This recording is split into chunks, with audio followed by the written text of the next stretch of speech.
students, welcome in my classroom. Now I will teach you a poem of class 11th of BSEB Patna. The title of the poem is Where is the Mind?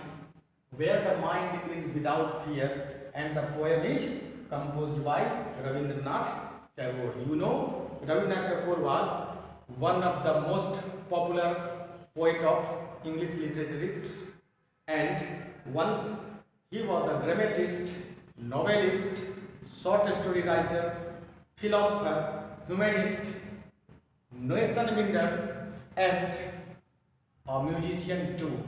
So, in this way, we can say Rabindranath Tagore was all in one of the literary world.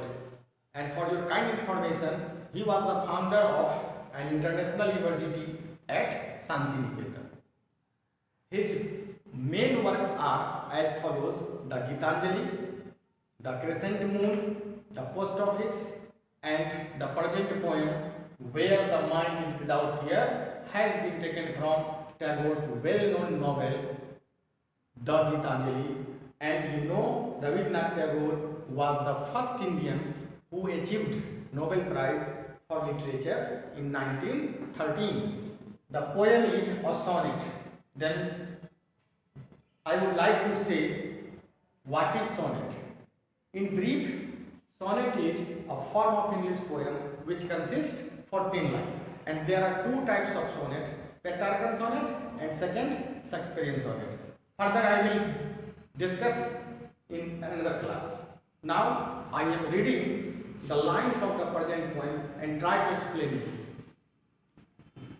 Where the mind is without fear and the head is held high. The poet Rabindranath Tagore wishes that his country should be free, where he can keep his head high up without any sense of fear. Where knowledge is free, according to poet, knowledge should be free. There is no bondage or restriction over knowledge.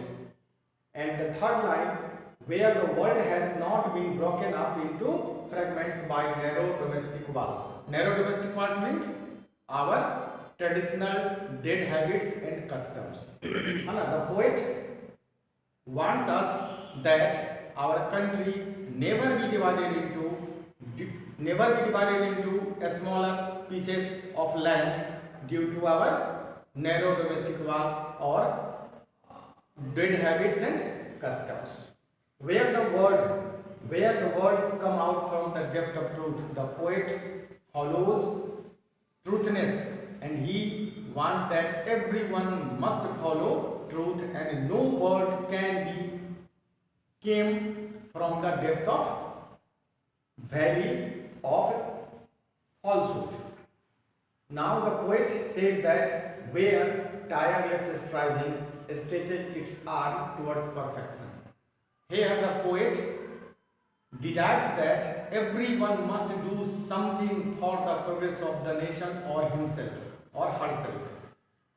The poet thinks that there should be a cycle of thoughts and action in each and every mind, so that we can achieve our goal and our nation must go on the path of progress. And next line, the poet says that where the clear stream of reasons had not lost its way into the dreary desert sand of dead habits. Dreary desert, you know, there is a lot of dead habits and customs, so the poet compares our dead habits and customs to dreary deserts and warns us that our logic must be personal, and we should have logic. We never be guided by dead habits and customs, because they are the hindrance of progress. Where the mind is led forward by thee into ever-widening thought and action.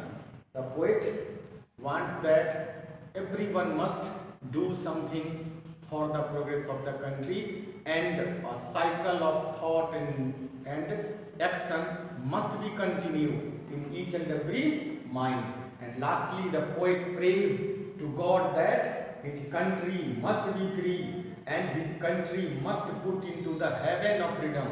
Means the poet demands God that our country must be get rid of the British rule. Thus the poet shows his complete patriotism of the nation to the nation, and the poem suggests that we should be clear a stream of logic so that we can improve ourselves, our society and the nation. Thank you.